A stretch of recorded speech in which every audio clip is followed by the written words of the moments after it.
It is a total disgrace what you did to this country.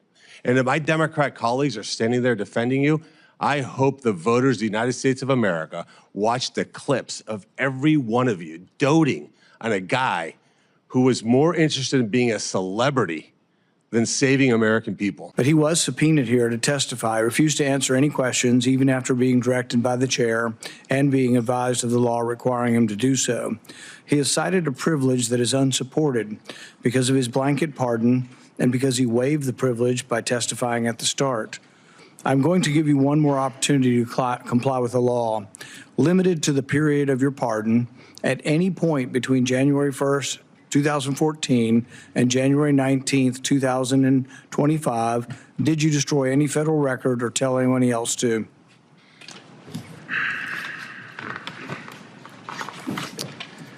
Under the advice of counsel, I respectfully decline to answer based upon my rights under the Fifth Amendment to the Constitution.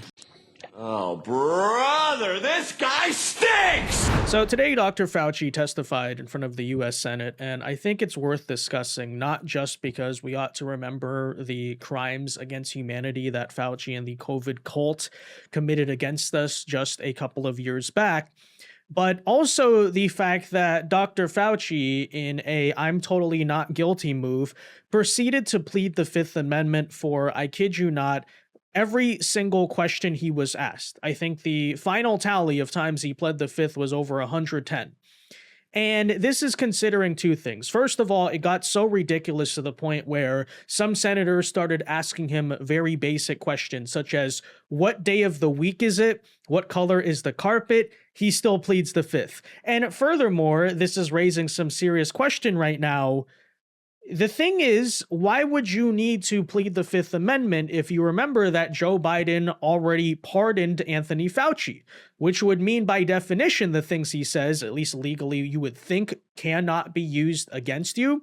By the way, Josh Hawley and others have made the argument that you simply do not have Fifth Amendment rights when you've already been pardoned because no longer is this something that can incriminate you. And so unless Fauci seems to have a belief potentially that the pardon was never legitimate, which is certainly a question we ought to raise, maybe that pardon doesn't stand, and that's the reason why he proceeds to plead the Fifth. We'll investigate that, but pretty interestingly, Rand Paul and some other Republicans are now trying to put Fauci in contempt of Congress for just not answering questions today with a Fifth Amendment right that as a pardoned individual, he apparently does not have. So let's talk about all of it. First, though, do us a favor. If you enjoy our content, make sure you hit that like button down below. Subscribe to the channel if you are new. That is the best way to support our work, and it also ensures that you can stay up to date with all of the latest news and coverage. And with that said, let's, of course, start with the liberal reaction going into today, because some characters are out there saying, I can't wait for Fauci, our American hero, which they apparently still believe him to be to this day. I don't know. It's just no reasoning with these people, right? But I can't wait for our American hero to set the record straight and tell the facts. And then he shows up there and doesn't say anything because he pleads the Fifth Amendment for every single thing he was asked. So we proceeded to see them try to once again do mental gymnastics to defend Fauci by saying, oh, well, that doesn't mean he's guilty. He's just pleading the Fifth. To which I say these are the same exact people, if you remember, who tried to say that President Trump was guilty whenever he pled the Fifth. They tried to say that Michael Cohen pleading the Fifth meant further that Trump was a criminal, all of this stuff, and now apparently defending the Fifth Amendment right, which again, this is a different context. Because you're not talking about any type of criminal deposition. This is a congressional hearing for a guy that's already been pardoned, and yet still, interestingly, he's pleading the Fifth. I wonder why that could be the case. Because if you remember, for example, back to 2022, Dr. Fauci said he would be fully happy to testify in front of any congressional committee, not pleading the Fifth for every single thing. And you have to wonder why that could be the case and what changed. Well, if I become a punching bag, I'm a punching bag, but I am very happy to testify before any congressional oversight committee. I have nothing to hide. I can explain and validate everything that I've done. So, you know, it's going to be inconvenient if they actually are out there essentially threatening to make my life miserable. But I'm going to do what I need to do, and that is cooperate fully because we have nothing to hide. That's right, folks. He had nothing to hide. Interestingly, coming back during a time when he did not have a pardon, he was not effectively granted presidential immunity from his own actions, but suddenly now he doesn't want to be transparent or forthcoming. I really wonder what could have changed. It's probably the fact that Joe Biden is no longer president, which is to say, he no longer has a system that is completely protecting him. And it's interesting because you want to talk about protected people. I know liberals, as of late, they just discovered who Jeffrey Epstein is, and they're doing this whole LARP where they're talking about the Trump Epstein political class and we're ruled by pedophiles and this and that, and completely have rewritten the history of Epstein, where apparently Epstein was not a major Democrat donor, a total typical MSNBC watching elitist libtard like a bunch of them are, right? But you know, Dr. Fauci is actually, you want to talk about a person who's actually a corrupt criminal within the government historically, who was completely protected by the system and all of his crimes were covered up and stuff. That is your American hero once again, right? And then what are you going to do? You're going to try to tie Fauci? Oh, like Fauci was Trump's guy if he ever gets taken down due to crimes. It's completely ridiculous, you know? Just want to point that out. Outside of your little LARP where you just figured out what Epstein was all about and you're like, oh, the files that I've never read, I'm going to parrot this stuff around and call all my political opponents pedophile protectors and things like that. Here you are standing in front of actually like kind of what you think you're talking about. Again, a highly corrupt, shady, criminal individual being protected by the system because of who he is. And you sit there and call him an American hero. So never forget that. Freaking idiots. But anyways, so that leads us here to the congressional hearing that took place today, where, as I mentioned, Dr. Fauci proceeds to plead the fifth for literally everything. Although it pains me to do so, because of the respect I have for the legislative branch of government and my decades-long record of cooperating with Congress, under the advice of my attorneys, I will invoke my right under the Fifth Amendment of the Constitution to refrain from answering your questions. Thank you. Yep, and he proceeds to do this for the entire hearing. In fact, it gets so ridiculous that Republicans like Josh Hawley and Rand Paul start to ask him very basic questions such as, what day of the week is it? What color tie are you wearing? And even on those, Dr. Fauci, apparently worried that the day of the week will incriminate him or something, proceeds to invoke the Fifth Amendment. What day of the week is it today? On the advice of counsel, I respectfully decline to answer based upon my rights under the Fifth Amendment to the Constitution. What color tie are you wearing? On the advice of counsel, I respectfully decline to answer based upon my rights under the Fifth Amendment to the Constitution. What color is the carpet in front of you? On the advice of counsel, I respectfully decline to answer based upon my rights under the Fifth Amendment to the Constitution. Why you chose to fund this dangerous research in China? On the advice of counsel, I respectfully decline to answer based upon my rights under the Fifth Amendment of the Constitution. In the red folder on your table is a copy of Section 192 of Title II of the U.S. Code. Your counsel has been provided a copy as well. That section makes it a crime for a witness appearing under subpoena to refuse to answer any questions pertinent to the question under inquiry. Do you have that in front of you? On the advice of counsel, I respectfully decline to answer based upon my rights under the Fifth Amendment of the Constitution. Let the record record that the witness has refused to answer whether there's a folder in front of him based on his Fifth Amendment right. Yeah, so pretty ridiculous, right? But I regret to inform you that it actually gets stupider, because at a different point in the hearing, while Fauci proceeds to plead the fifth and not talk or answer any question at all, his lawyer, supposedly, by the way, keep in mind, this is the amazing, astute legal counsel he's receiving that actually may get him into massive trouble, as we'll explain.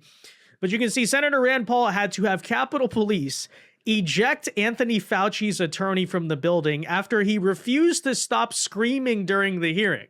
So while Fauci's pleading the fifth, we have the lawyer who won't stop grandstanding and basically protesting in the middle of the hearing. And you put the two together. I mean, obviously it's just like a clown show, but also really ask questions here. Is this the person that Fauci ought to be taking legal advice from? I'm not exactly sure, but hey, anything to potentially make a criminal case against him easier, I suppose. But check it out. This actually did happen. But the attorneys are not recognized. In fact, the attorney was told not to sit at the table, and he's not obeying that recommendation. There's a row behind you, sir. That's where you were told to sit, and you're not. And now you're disrupting the proceedings. And so, look, this is the way Anthony Fauci wants to be remembered, for a lawyer not listening to the rules. That's the way you want to be remembered, and that's what you're going to do. You are not recognized, sir. Security, please remove him from the room.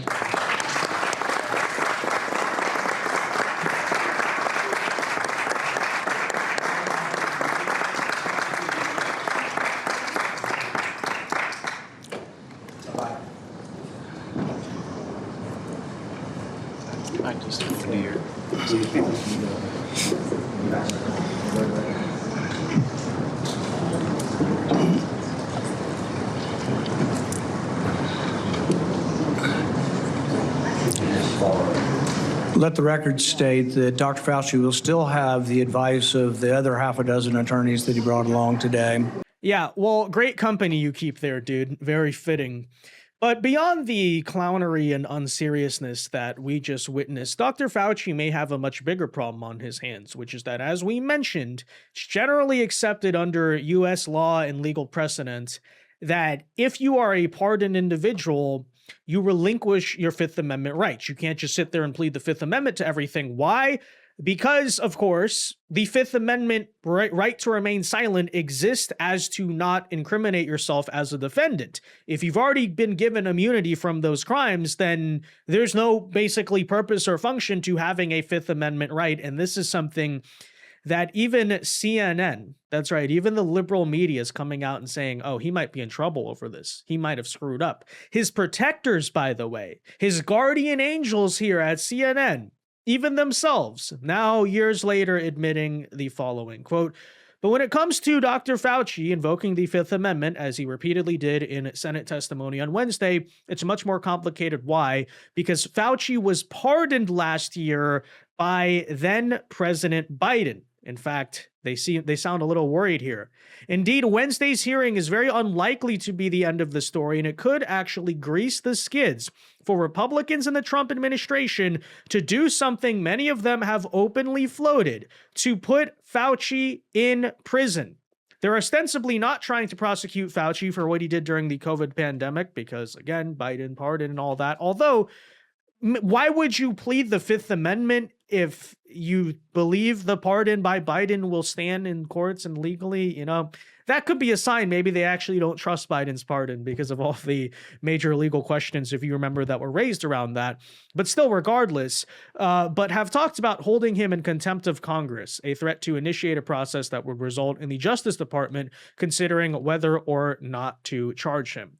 In fact, this is something that Senator Josh Hawley himself pointed out to Fauci, right? Under Supreme Court precedent dating all the way back to 1896, you don't have a Fifth Amendment right in this context as a pardoned individual. In fact, Rand Paul even further announced he would be getting Congress to vote next week on certifying Fauci's contempt of Congress for pleading the Fifth when, again, he does not have the right to do so. Take a listen. Let's just get one thing straight. You don't have any rights under the Fifth Amendment because you've been pardoned, as you very well know.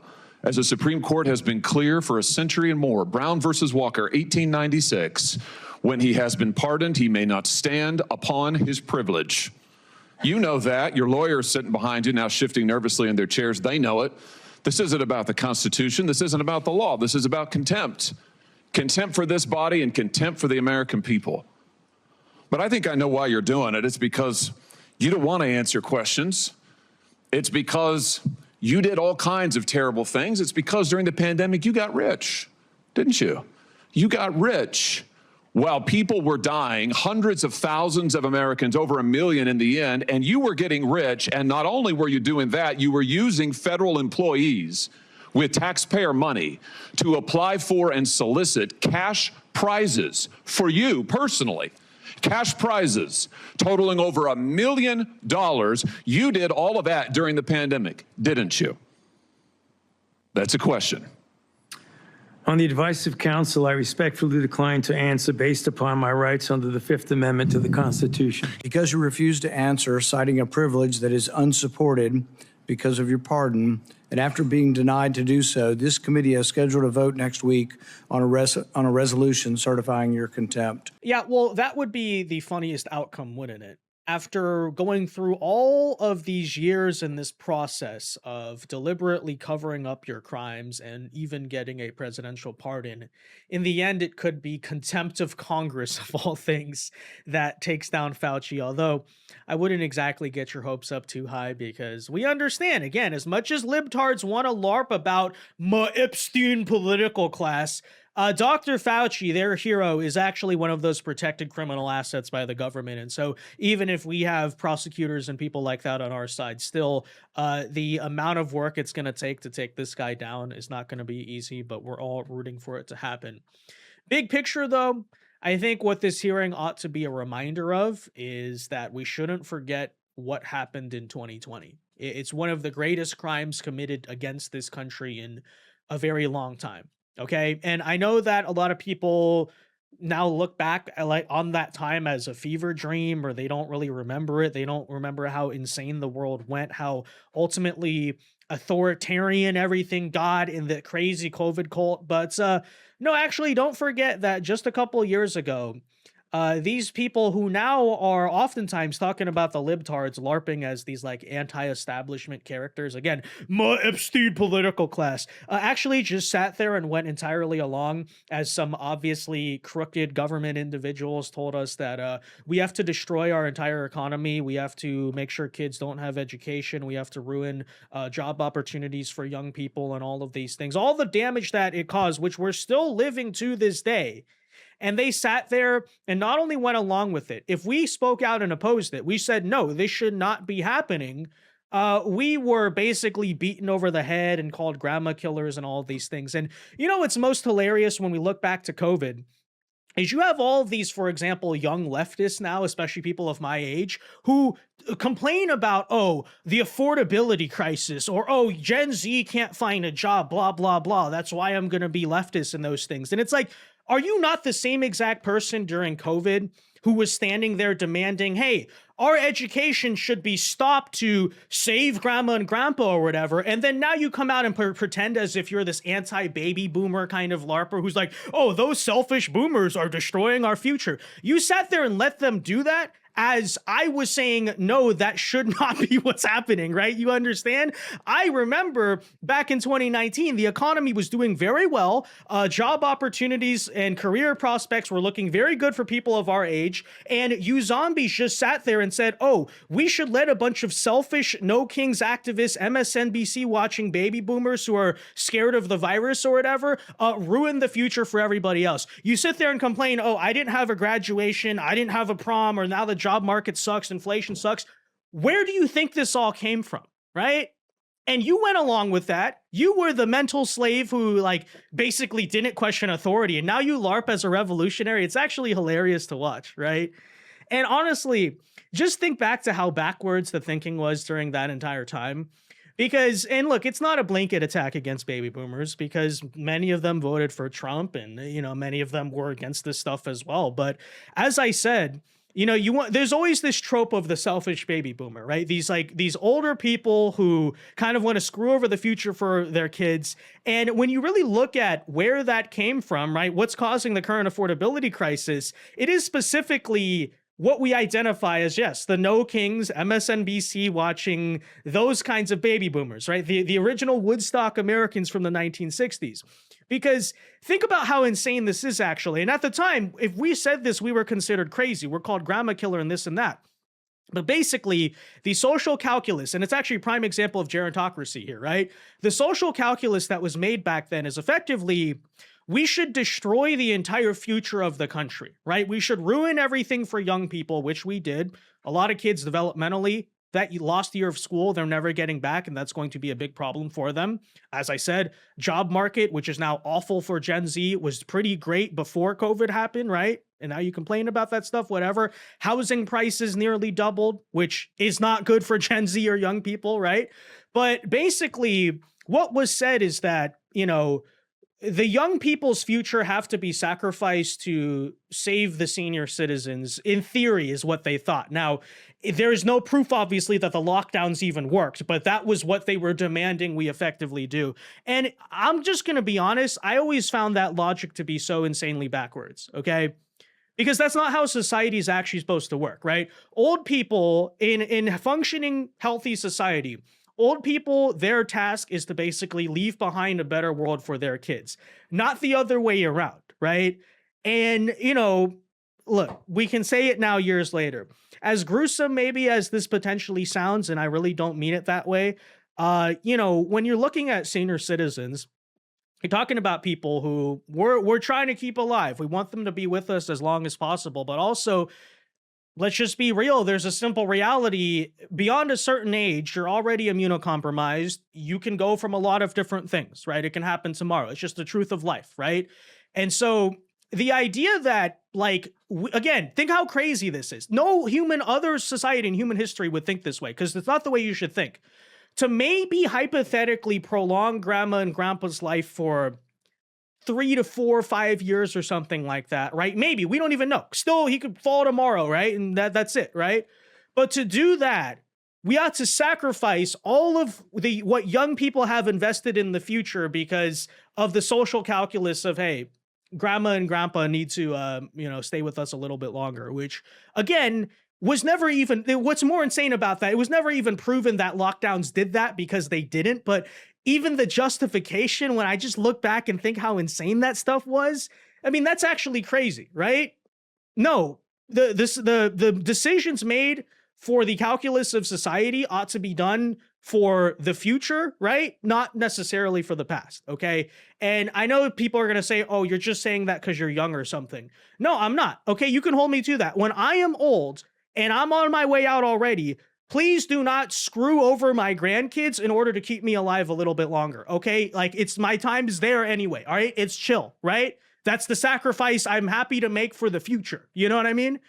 And that's why it's so funny, because you have so many socialist kids who talk about the selfish baby boomers without actually really considering who are the selfish baby boomers and what did they do specifically to screw with your future, right? It was the COVID lockdown.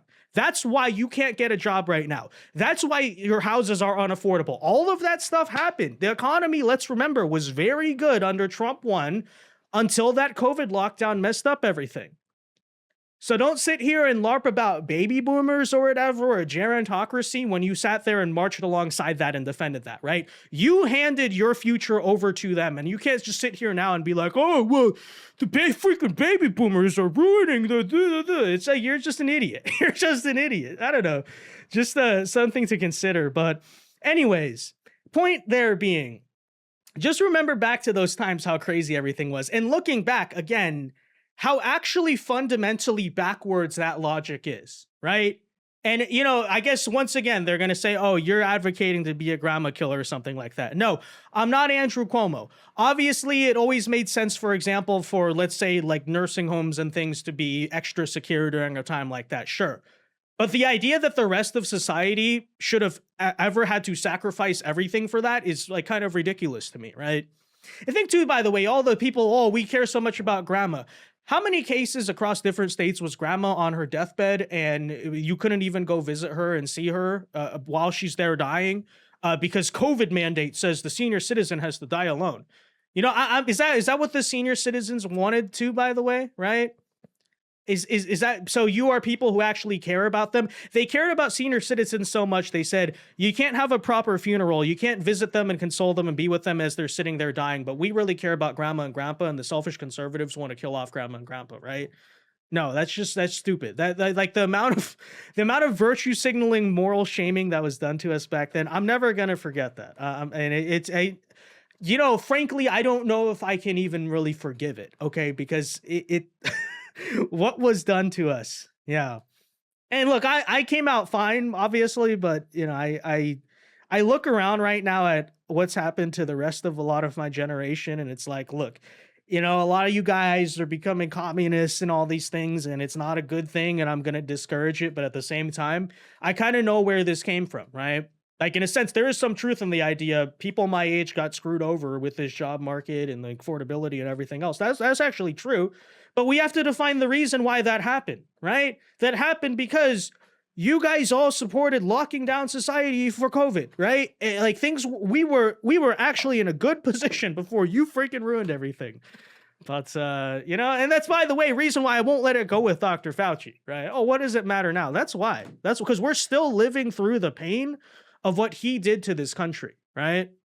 So anyways, that said, let me know your thoughts. Be sure to leave a like on this video, subscribe to the channel if you are new. And until next time, God bless and peace.